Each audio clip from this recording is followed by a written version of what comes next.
Is the day wearing you out? Do you find yourself losing attention as the day wears on? Well, these videos are about helping you learn more in science class. They're about both pedagogy and metacognition. Now, pedagogy is about teaching how to teach, and metacognition is about learning how to learn. These videos are about sharing ideas for teachers how to teach and for students to help students understand what's going on in the class. Why do you need to know what's going on in the class? Well, learning what's going on in the class, which is metacognition, has been shown to help you improve your learning. Some studies even say it's critical in being a successful learner. So these techniques are based on pedagogy based on constructivism, which is basically getting your mind more active when you're in the class. And this includes students having a choice in how they're being taught. So if you like one of these videos and you're not doing that in your science class, perhaps even you can suggest it. Okay, this video is about doing POGILs, and I've wanted to do this video for probably over a year now.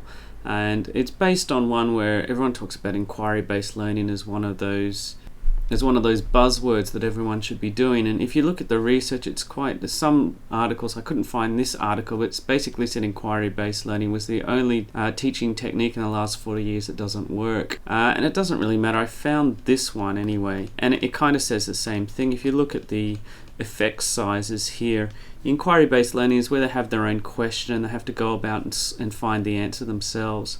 And if you look at the effect sizes, if they're by themselves and they're going their own pace, their own self-directed learning and coming up with their own rules, and inquiry-based learning, if you look at that, most of the effect sizes are really small or negative. So basically all the bad stuff is inquiry-based learning. And so what POGILs are is a process-orientated guided inquiry learning.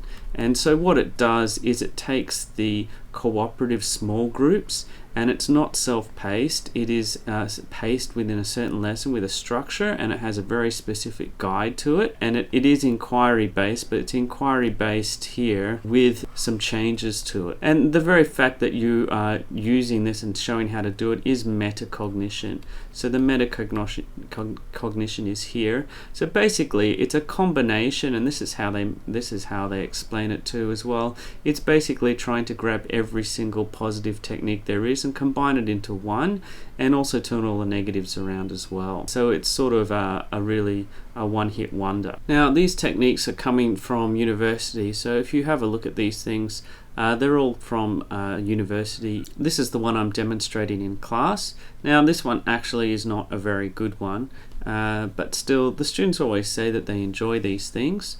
And so this is why I do them year after year. Now, the basic structure of the POGIL is at the start. Now, this one just has definitions, but the ones I like that are really good are the ones that follow the scientific process. So they have like a data table here, or they have some sort of analogy.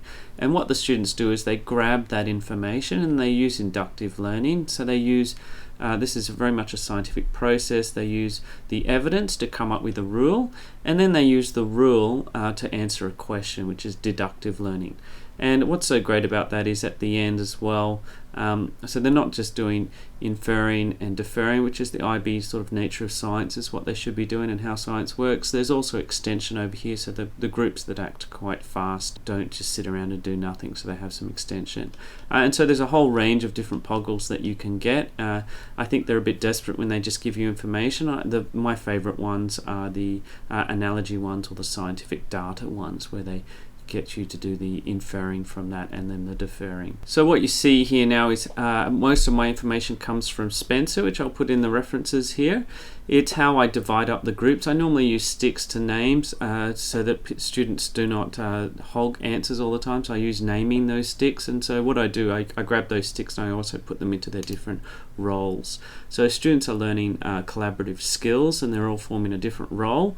If you have a look at the different roles there, just like in real life, there's a line manager. The manager's there to make sure that the whole group works, and the manager's the only one that talks to you. So if there's a problem in the group, they take it to the manager, then the manager takes it to you. So you don't talk to anybody else except for the managers. The recorder is responsible for writing down all the information on the actual sheet, and no one else is allowed to write anything down. The technician is allowed to use textbooks or laptops or whatever they want to get extra information if necessary, but they're the only ones that are allowed to do that. The reflector is there to report back and to reflect back on how the dynamics of the group worked, what went well and what didn't, and the presenter will explain what they learnt as a group. Now I thought I'd actually get something out of recording my class, but basically the whole lesson pretty much looks like that, and it's not very exciting. I don't have directional mics, so you can't actually hear what they're saying. But you can, the reason I keep doing it doesn't matter if I have a high level class, a very motivated class, a very unmotivated class, very mixed range ability class.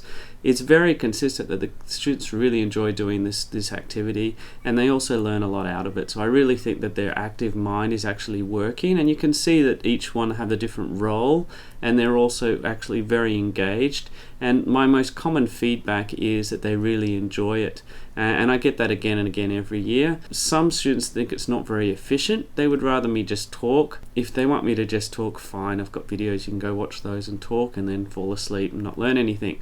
So this is really, I think, one of my favorite strategies in class. Okay, now Spencer recommends that you also give them the night to go over their notes, read up, find out what they were struggling with. Also, ideally, they could watch the video on that particular topic. And so you finally finish the whole POGIL exercise the following day. Now, as with all cooperative learning, we're looking for interdependency, and I'm not quite sure how anyone else would do that, but I've sort of found a really cool way to do it. It's called Socrative. And so what they do is I have a multiple choice question test, and the team that wins is the one that gets the rocket to the end. Now, the only way that you're going to be effective as a team is if each individual in that team contributes lots of positive correct answers to get that rocket across. And so in that way, the importance of learning, it's important, it's interdependent, it's important that every single person in the group learns. That's the only way your team's going to win. So admittedly, there's all that research with all of that piled on top of it that has taken into account every single type of constructive learning. It's getting rid of all the negatives you could ever think of. It is inquiry-based learning. It's everything IB wants you to do in class. I was a little skeptical. I tried it once, and I was quite shocked at how well it worked. And to this day, I'm still quite surprised at how much they actually enjoy it. So it's something that I do regularly, at least once a unit. So please give it a try, and please put some comments below if it worked or if it didn't work, so we can have a discussion. So I hope you enjoyed that, and I hope you can understand what's going on in class and learn more out of the class. Please have a look at my blogs. I've usually got a blog to accompany every one of these type of videos, and also there's lots of other resources on my website. So please subscribe, and hope you enjoy.